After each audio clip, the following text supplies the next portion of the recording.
Komunikazio estrategiek euskararen aldeko diskurtsoi eta normalizazioari ekarpen egin diezaiekete aztertzen ibili gara eta orokorrean esango nuke komunikazioaren gainean pisu oso handia jar dezakegula, baina ez pisu osoa.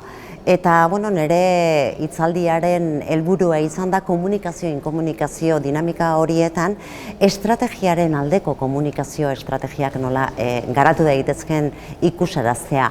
Beti ere kontuan izanik bisioa ezarri behar duela euskararen aldeko komunitateak eta behin bisio horretatik estrategia eta komunikazio estrategia garatuko direla ondoren.